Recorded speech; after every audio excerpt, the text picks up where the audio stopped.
Behind the Line with J.R. McGee is about to go international. Soon, Behind the Lines will be broadcasting to the entire United States and the European Union on shortwave radio.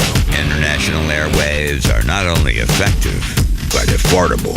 Contact Sharon Thompson at 267-935-9042.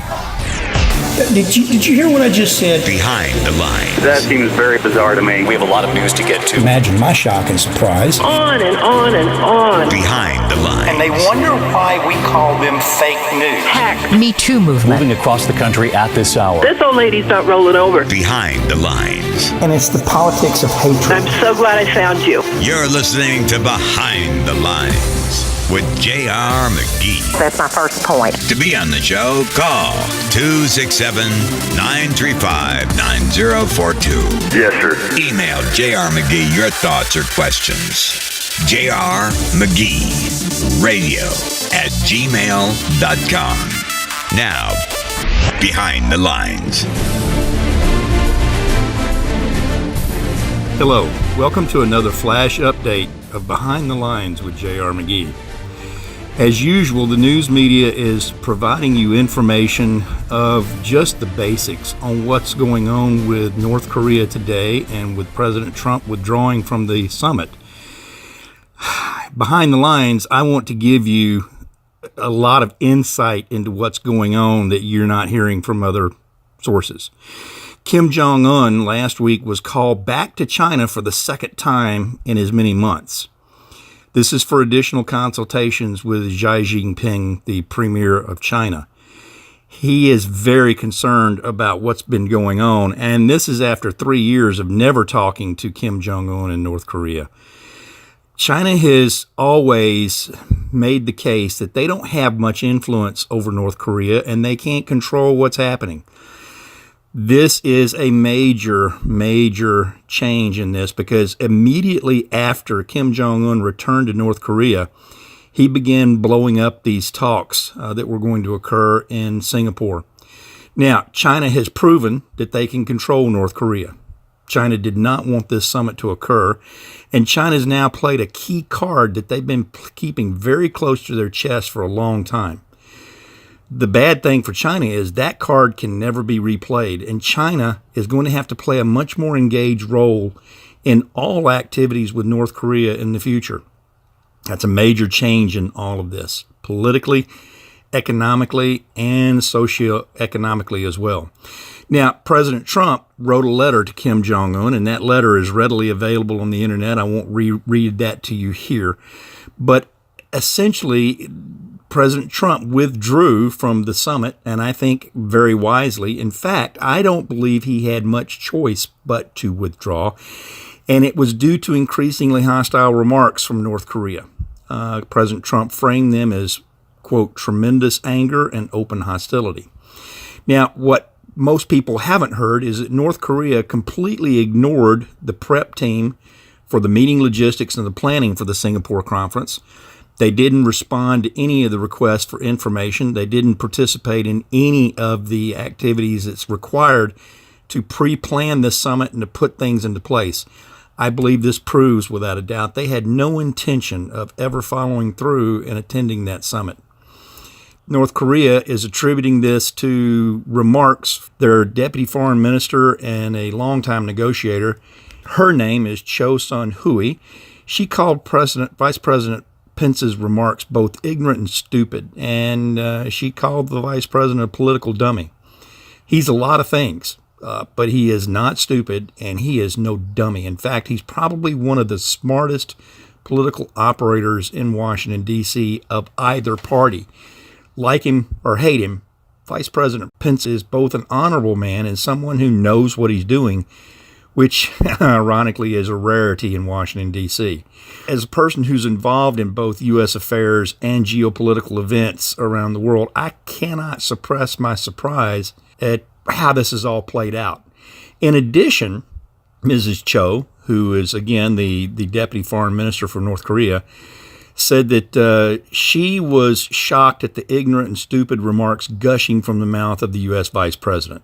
Now, what Vice President Pence did say was this, that if North Korea fails to negotiate with the United States and fails to make significant progress, that the Libya model could be used if North Korea doesn't work with the United States to disarm. I think that's a very accurate statement, even if it might not have been diplomatic at this point in the negotiations.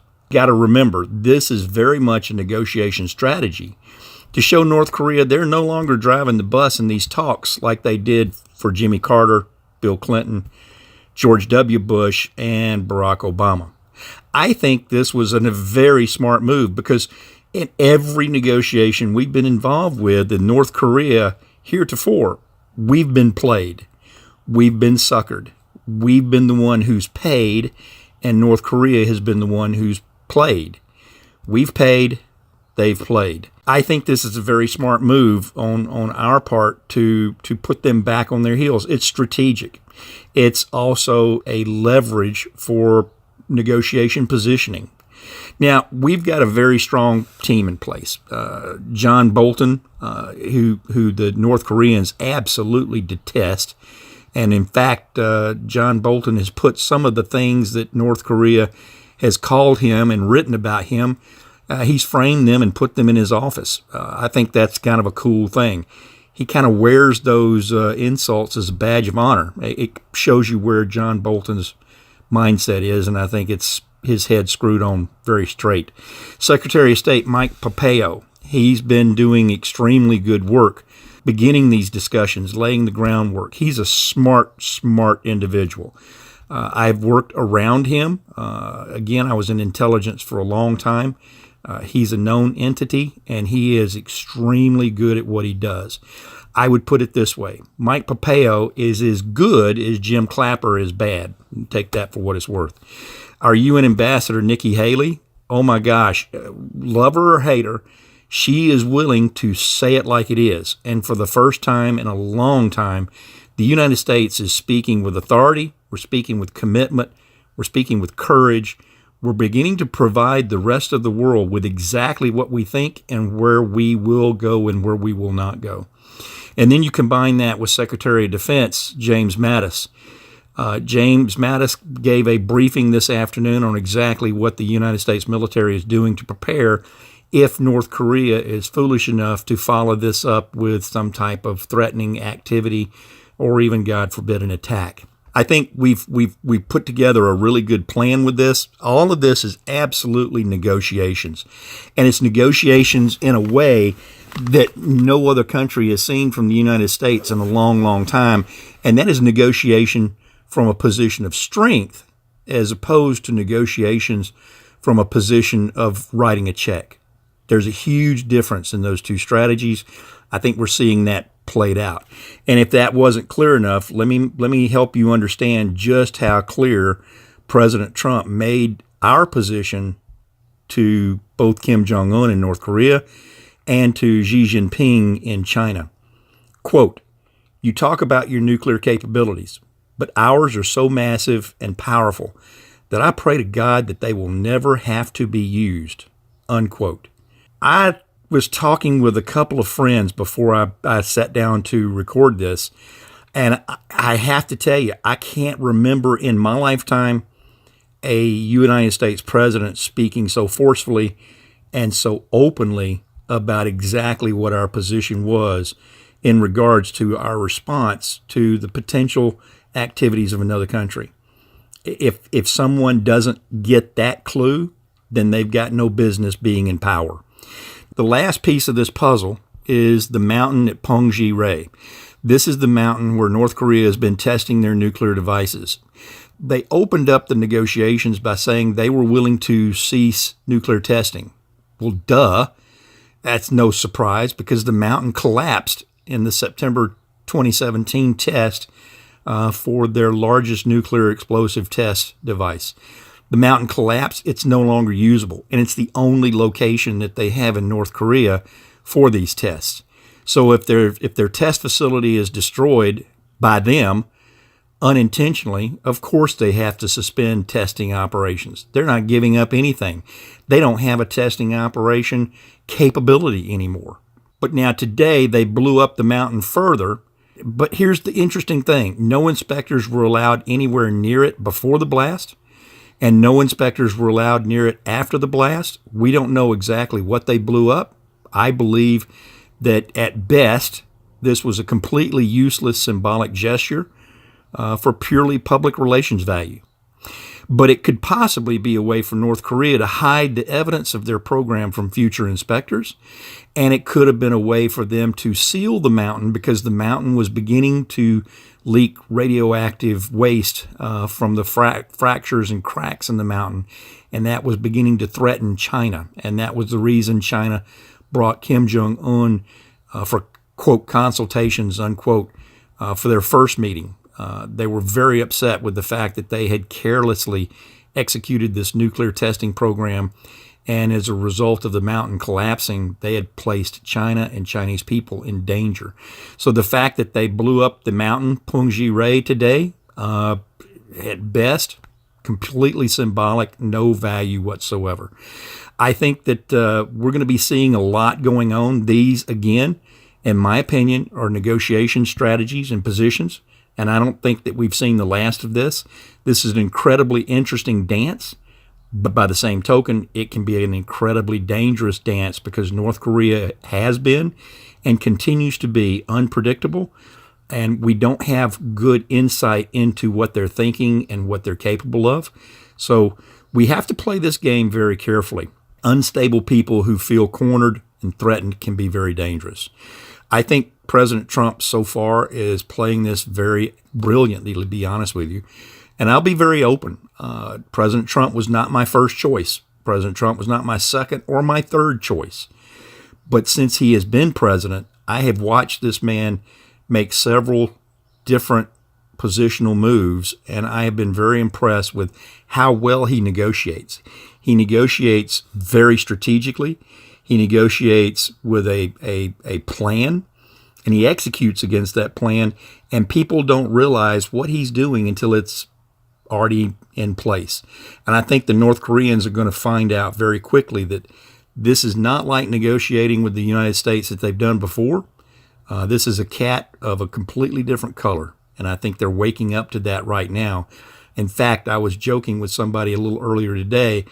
I don't know exactly what the word in North Korean is for what.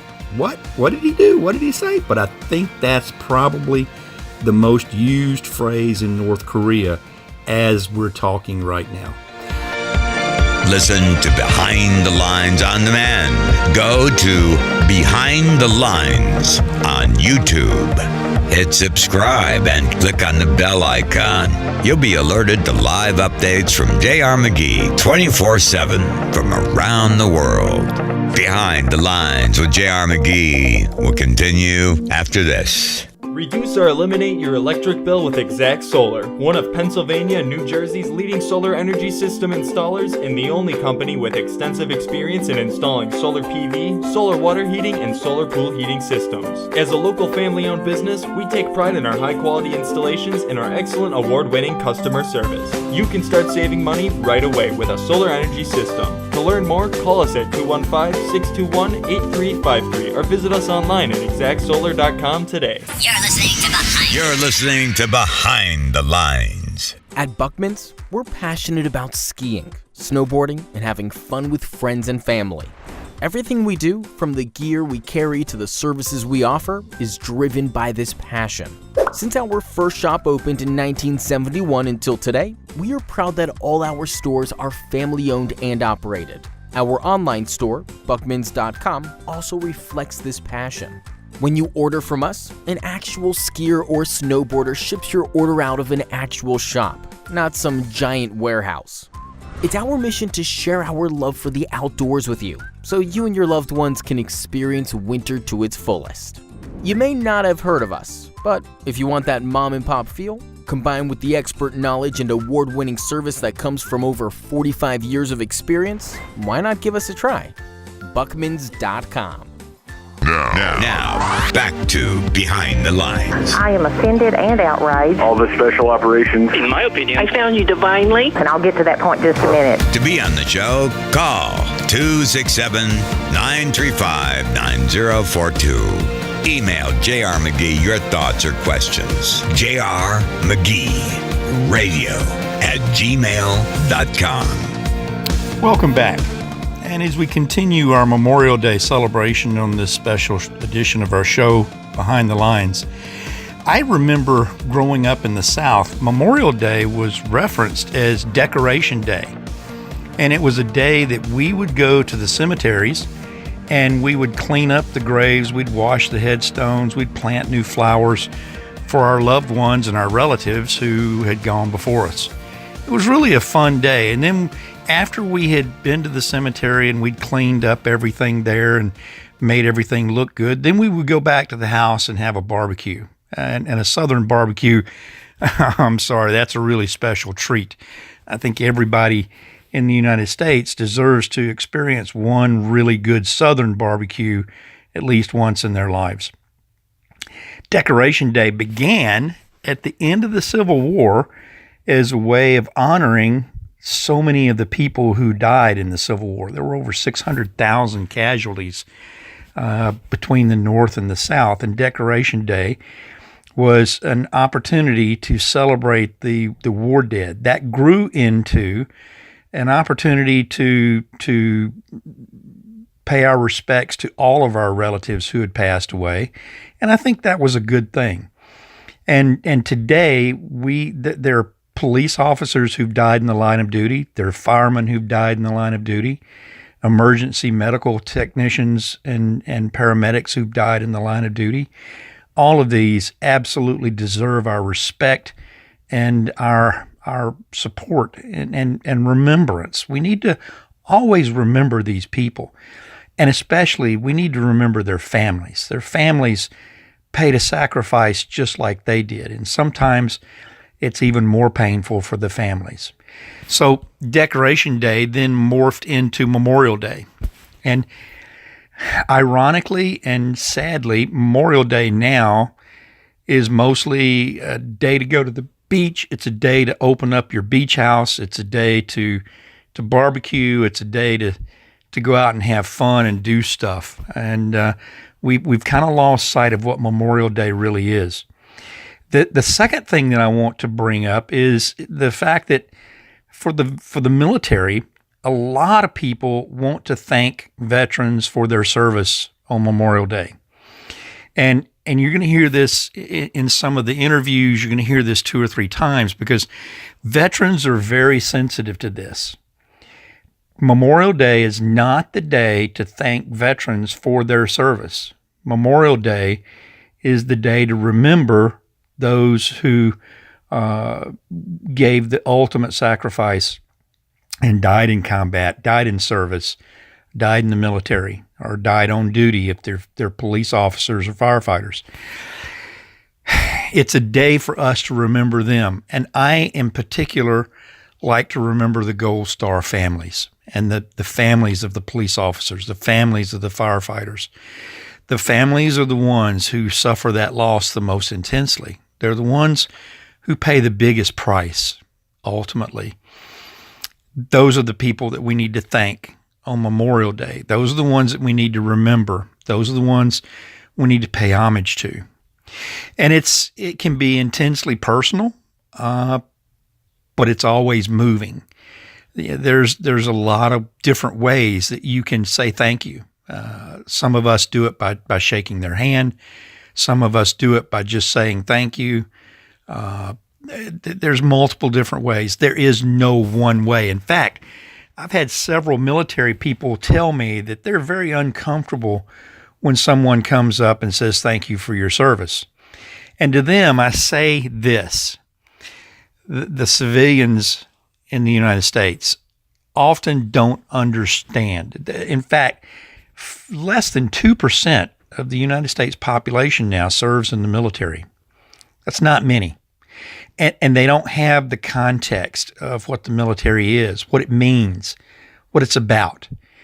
And yet, because of so many things that have happened since 9/11, our civilian population is more attuned to the military and the firefighters and the police officers than they have been in many, many, many years. And what I tell veterans who tell me that they're uncomfortable with this is it's not for you. They're saying thank you for all of us. They're saying thank you for everybody. You're just the one who's there in the moment. It's personal for you, but you're not accepting that just for you. You're accepting it for every one of us. So whether it makes you uncomfortable or not, smile, say thank you. Tell them that you appreciate their support, and let it go. Move on. You don't have to make a big deal out of it. Again, you're accepting that for all of us, not just you. It's an honor and a privilege that they're trying to grant us in the best way that they know how. And frankly, a lot of them don't know how to say thank you either. They're trying to figure this out just like we are. So the best thing to do is just remember, it's nice to be thanked. I'm part of that Vietnam generation. In fact, I got spit on in the airport in San Francisco when I was going to the military hospital there for my injuries. And I was told not to wear my uniform. And being stubborn and bullheaded, I wore my uniform because I was proud of my uniform. And sure enough, it was a very tough walk from where I got off of the airplane to the Oak Knoll Naval Hospital there in San Francisco. And it was painful. We didn't get people who shook our hands and said thank you then. In fact, it was very much the opposite. So today we have the problem where people are uncomfortable being thanked. And I can assure you, having been on both sides of that equation, you're much better off to be uncomfortable for them to try to shake your hand. Trust me, it is so much less painful to try to figure out how to say you're welcome than to wipe the spit off your face, which I had to do. That's not fun. I don't think anyone should have to go through that. So Memorial Day is a great time for us to talk about these things and to discuss these things and to truly understand what's going on. What's the day all about? What are we trying to achieve? These interviews I've had with the Honor Flight troops from Alaska. You know, I lived in Alaska. I served in Alaska, and Alaska is very much in my heart. If I could run my business from Alaska, I would be there in a heartbeat. And to be able to spend the day in Washington, D.C. with my friends from Alaska is truly special. And to watch the school kids at the Arlington Cemetery shake their hands and to say thank you, and to watch the young people and the young teens in the Smithsonian Institute walk up to them and shake their hands and say thank you. What a special treat. What a special honor.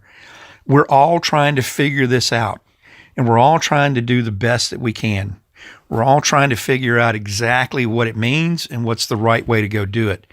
I think that because people's hearts are open after 9/11, we should take advantage of this to help everyone understand exactly what Memorial Day is, what it is all about, and what it's for.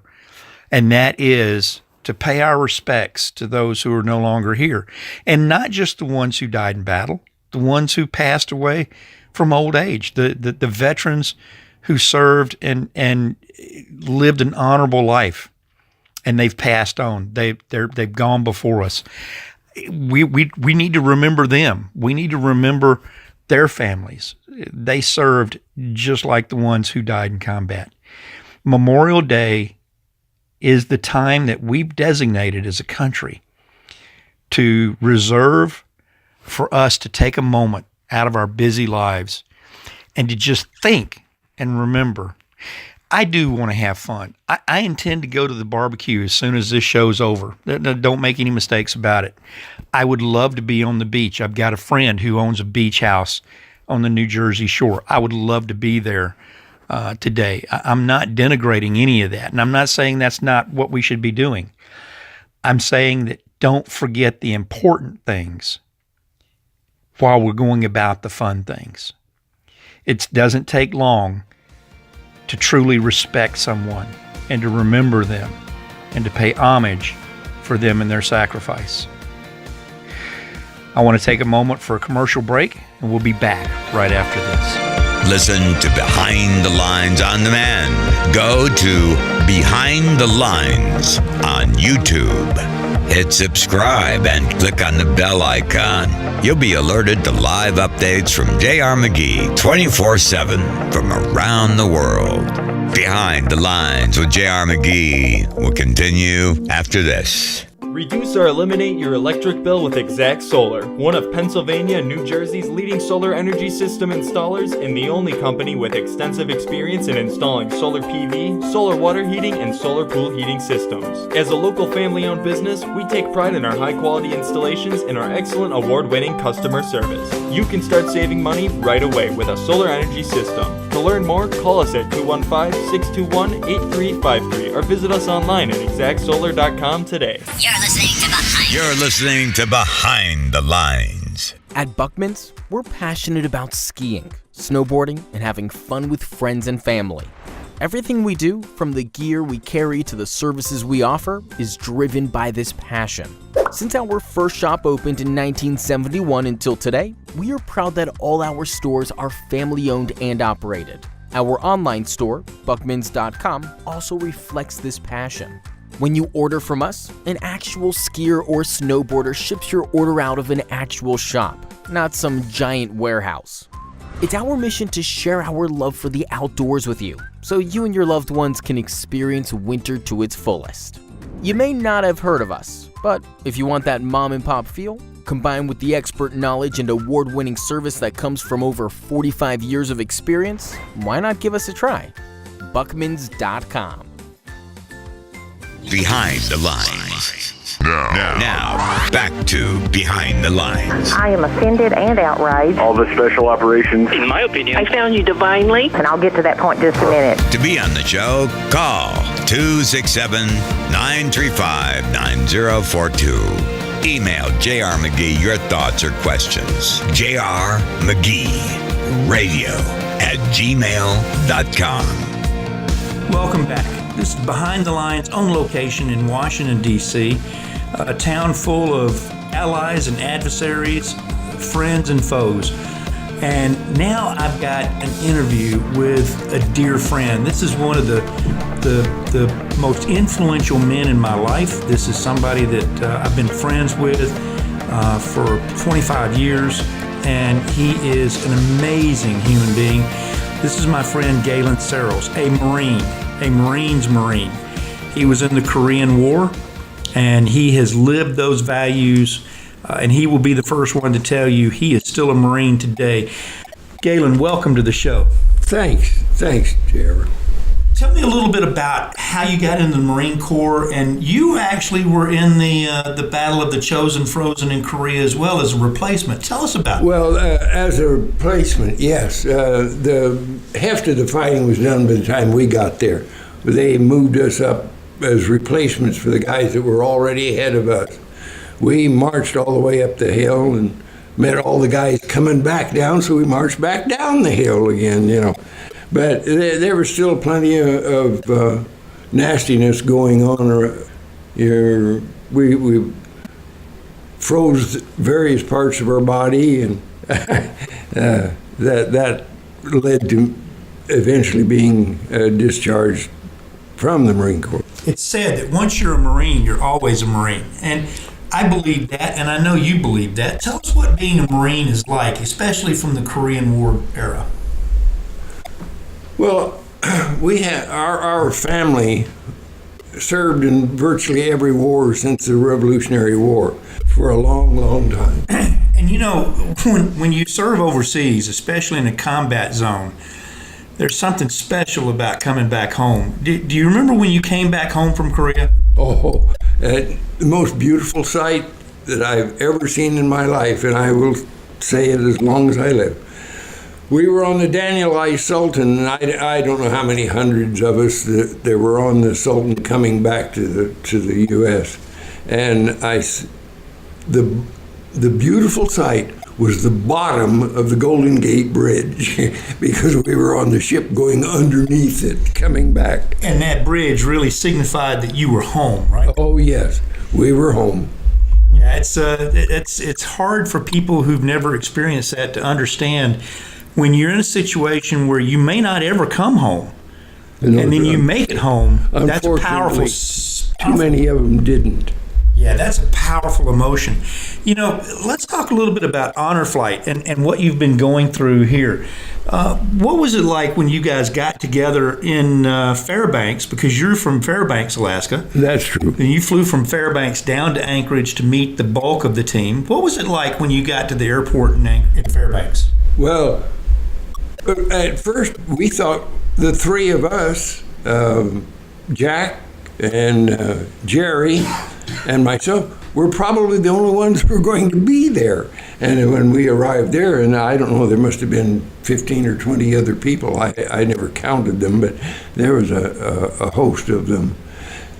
And they, welcome, And as we circulated and kind of, hi, how you doing? Where are you from? And there was a young lady who worked.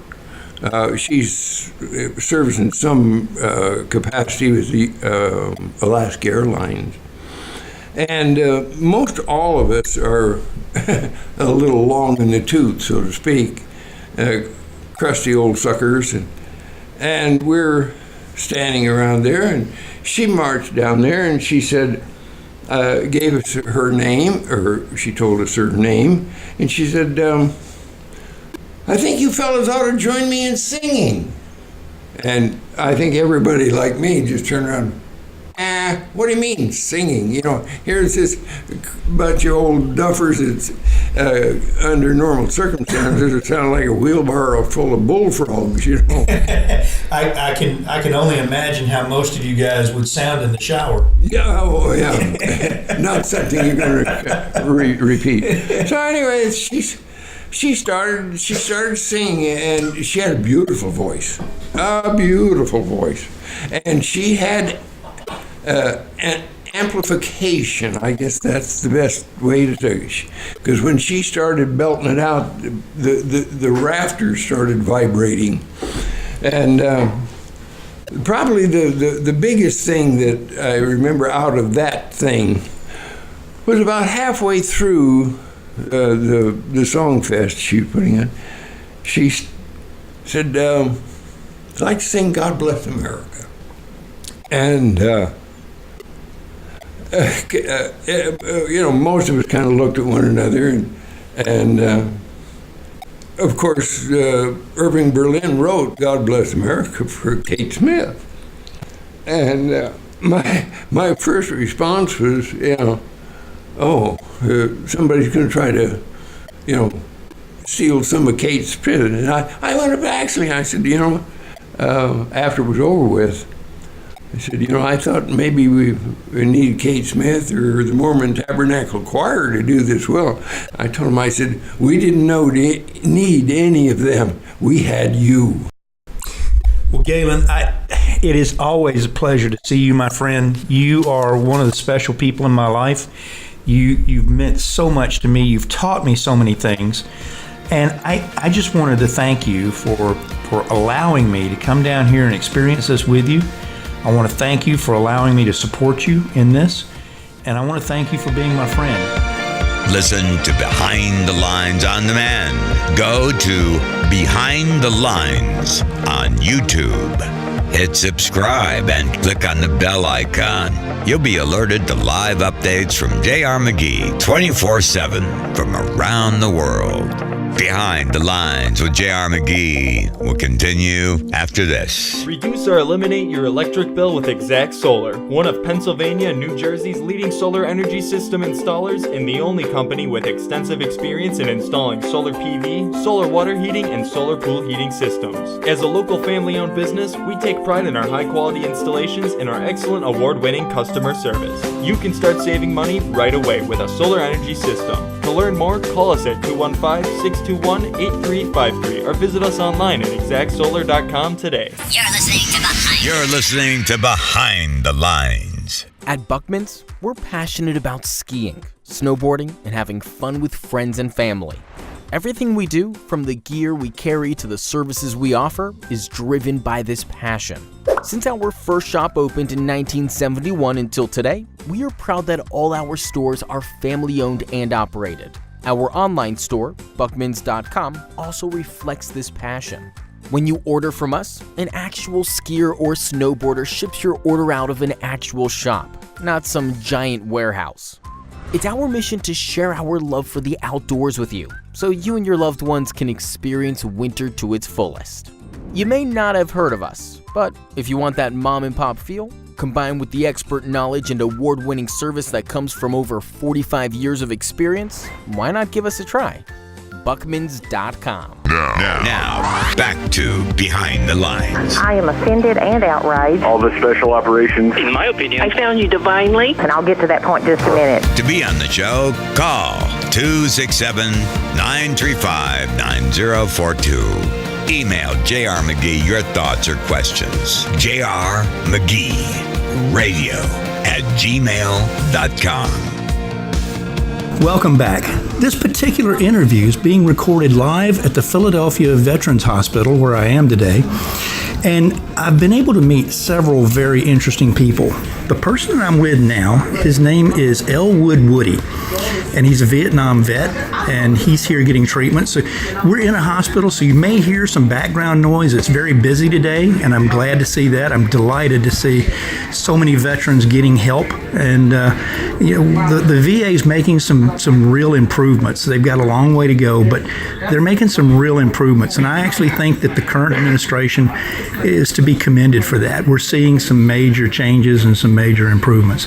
Woody, thank you for being with me, and what I'd like to do is ask you, as a veteran, what does Memorial Day mean to you? Is it about us, or is it about those that didn't come home?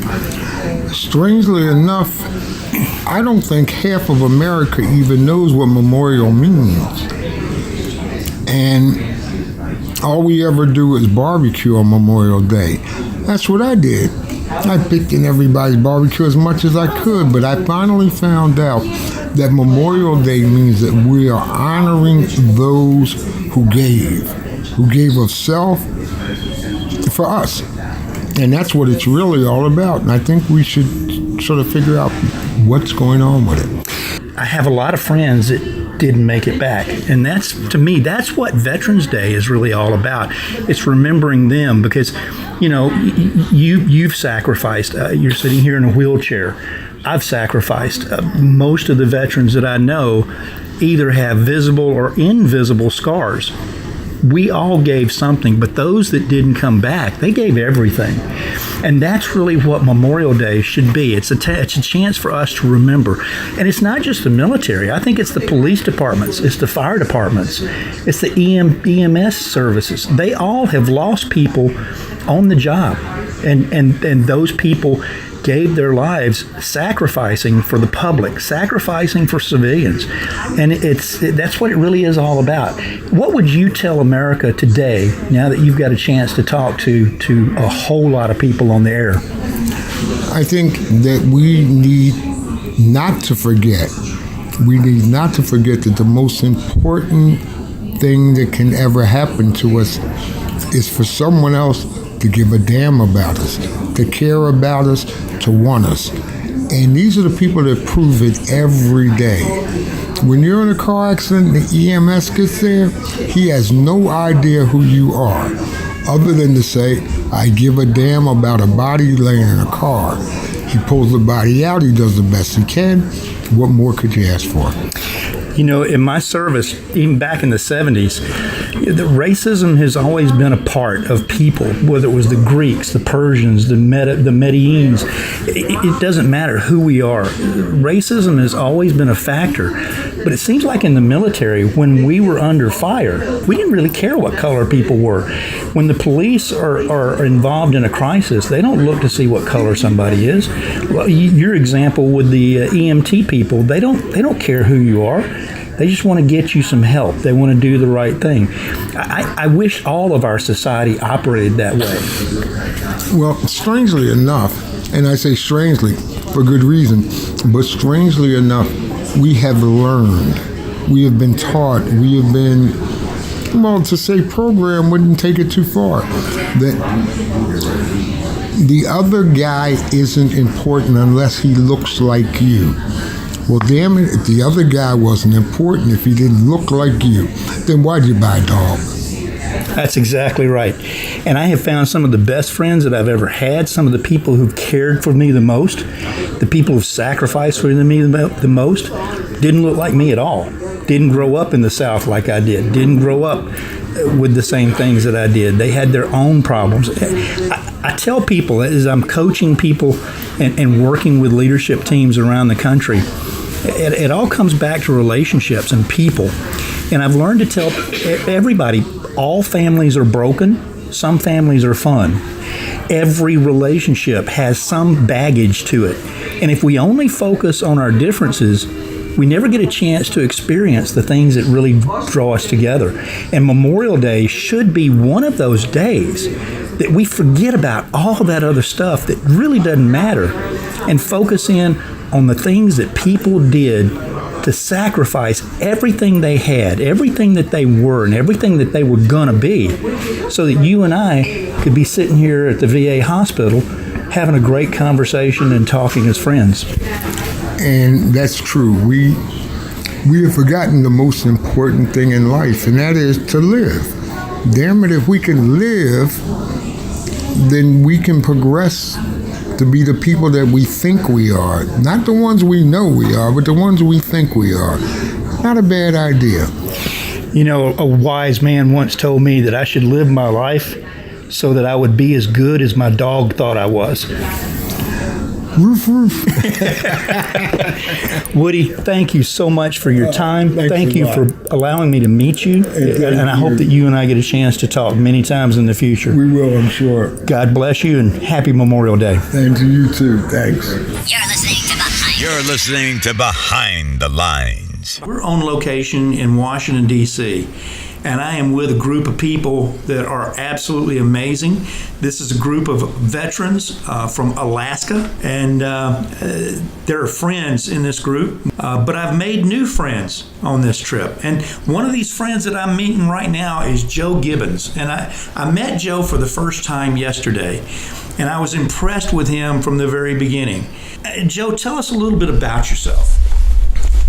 Well, a friend of mine went into the military, and so he came home on leave, and I was dropped out of high school and didn't have any place to go. So he said, "Why don't you join the Army?" And this was in 1953. Wow. Not during the Korean War, right after the Korean War. The Korean War ended in 53. The Korean War ended in, I think, probably early in 1953. I came into the military July the 31st, 1953. And I found it to be a place that if I put forth the effort, I could make my way in life. I went into the military and stayed in for 3 years and got out and stayed out for 87 days. I realized that the hometown that I came back to yet didn't have anything to offer me, so I came back to the military and went to Germany, first to England, then to Germany, and from there back to South Carolina, and got married, went to South Korea, 1961 to 1962. Came from there, came to Alaska, and went to Vietnam in 1965. That was early in the war. Early in the war. Came back in 1966. Came back to Fort Richardson, Alaska, where I stayed for about 4 years. Got orders for Vietnam again.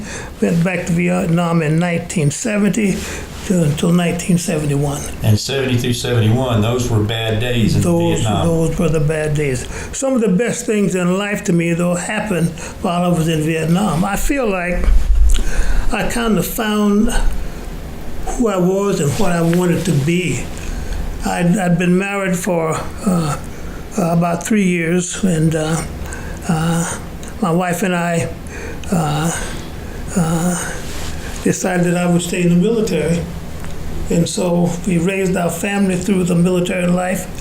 And the most exciting thing about, about my life was getting married and going to church. Those were the most exciting things about my life. And to be very, very honest with you, the other most exciting thing in my life that ever happened was whenever this honor flight started. I did not have a clue to what I was going to see. When I arrived at the airport in Anchorage, I'm telling you, I got so excited, I just didn't know how to contain myself. And the farther I got into it, the more I realized that there are people that really care about other people. I knew nobody, that I'd never met any of these people in my life, but I got more smiles from people than I'd ever gotten in my life.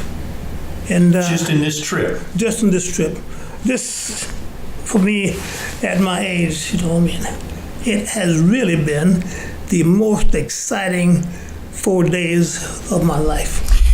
Joe, you also got a chance to have a surprise today. And I was there when I saw the surprise. I saw your face. Tell us a little bit about your surprise that we set up for you. Well, the surprise came about that I think that my granddaughter or her mother found out about the honor flight, and they're the one that got me involved in it. But when I started out here, my granddaughter told me that she would like to come with me, but she had to go to Fairbanks. And so the couple of days before I left Anchorage to go on the honor flight, she told me that she was in Fairbanks. And today, at one of the sites on the honor flight, the person that showed up there was my granddaughter. And I'm telling you that I thought that I was excited, but I reached another level of excitement I never had in my life. I saw you spin up into the clouds when your granddaughter come up and grabbed you from behind in your wheelchair. Yeah, but people don't know that when you don't have a lot of yesterday to be really proud about, and something happened in your life that makes you know that there is joy and happiness, you know what I mean? And so I just enjoy it. I've always known, though, that and the reason I went into the military is that I was at the end of a line in South Carolina. I didn't feel free. I was really running away from something, and I didn't know exactly what, but I was running. And today, and for the last few days, well, I've known for a long time that what you want, you have to go get it, but I didn't know how. And through the military and through being married to a very lovely wife and raising my children, I've learned over the years that freedom is not really free. I heard the statement before, but I suddenly realized today when I looked at the names on the wall and saw people that had gone through World War II and the Korean War, and those men were walking kind of like I was walking, They had to pay something to get the freedom that we value so much in America. And so I feel like today I've found something that I had been looking for, and I didn't know the color of it, and now I see what it is. It's beautiful. I appreciate it, and I don't think there'll ever be another day in my life that could go higher than what I felt on this trip. That's a powerful statement for the value of honor flight. Do you recommend all veterans get involved with honor flight? If I had somebody to walk around and tell other people about the honor flight, I think I would try to convince them to go. I would. You've said several powerful things here, Joe, and one of the things that I want to reemphasize is we all focus on the pleasure and the power of freedom. Yes. But freedom is really tainted by the price of the sacrifice that others have made to give us the pleasure of the freedom that we enjoy. And I don't think we can take that freedom cavalierly. And I think a lot of people today take our freedom for granted. We think that we'll always be free. They think that it doesn't cost anything, and they think that because they've had it in the past that they'll have it in the future. I don't think that's true. I know it's not true. And I think that there's a lot of people who are no longer with us that would tell them that the price of that freedom was high. Yes. It needs to be taken seriously. Yes. Yes. Joe, it has been an amazing privilege and an honor to meet you. I consider you a new friend, and I am looking forward to working with you when next time I come to Alaska. Okay. God bless you, sir. God bless you. Thank you. Listen to Behind the Lines on demand.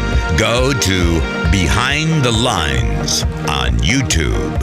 Hit subscribe and click on the bell icon. You'll be alerted to live updates from J.R. McGee 24/7 from around the world.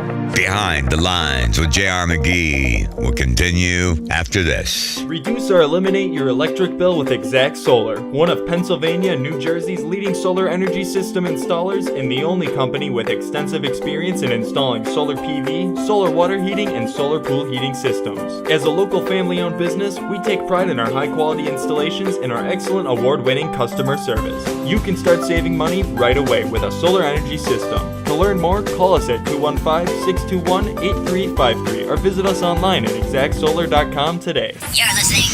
You're listening to Behind the Lines. At Buckman's, we're passionate about skiing, snowboarding, and having fun with friends and family. Everything we do, from the gear we carry to the services we offer, is driven by this passion. Since our first shop opened in 1971 until today, we are proud that all our stores are family-owned and operated. Our online store, buckmans.com, also reflects this passion. When you order from us, an actual skier or snowboarder ships your order out of an actual shop, not some giant warehouse.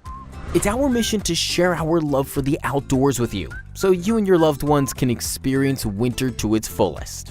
You may not have heard of us, but if you want that mom and pop feel, combined with the expert knowledge and award-winning service that comes from over 45 years of experience, why not give us a try? Buckmans.com. Now, back to Behind the Lines. I am offended and outraged. All the special operations. In my opinion, I found you divinely. And I'll get to that point in just a minute. To be on the show, call 267-935-9042. Email J.R. McGee your thoughts or questions. J.R. McGee Radio at gmail.com. As we close out the special Memorial Day session that we've had today, I want to take a moment to pay a tribute to a very special person in my life, my late wife. This is yet another Memorial Day holiday without AJ. And as I sat by her grave this morning, reveling in the magnificence of such a deep blue sky and the unbelievably green trees, and the view of the fields and the farms next to her cemetery lot, I couldn't help but remember how patriotic she was, how much she loved our country. Like very few people, she had such a tremendous understanding and appreciation for the sacrifices made by so many men and women for each of us. Today, I had the chance to remember her and to pay respect to her memory. I thought about her love and passion for the strongest virtues our country stands for, its gentle strength, and our unwavering commitment to help those truly in need. Man, she would have enjoyed the parade this morning, the fire trucks, the veterans, the marching bands, but especially the kids. She enjoyed it all because she truly understood what it meant. As I sat beside her grave, I couldn't help but think about her service.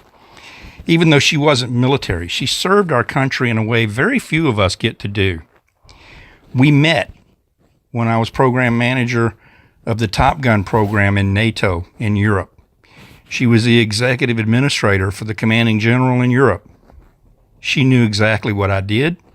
She knew exactly what our military did. She truly got it. Now, as we all enjoy our picnics, our barbecues, the swimming, and the family fun, and the fireworks. And for those of you who know me, you know I'm obsessed with anything that goes boom. Let's remember to take a moment to thank those who gave so much to us and asked so little from us in return. We have them to thank for our freedom, our liberty, and our opportunity to be and do whatever we dream. We owe them so much that today is the least that we could do for them and their memories. So let's do this right. God bless them and their families. We miss them terribly, and we thank those families who gave their loved ones so willingly. May God bless the United States of America and each and every one of us. Ooh-ah. Now about that watermelon.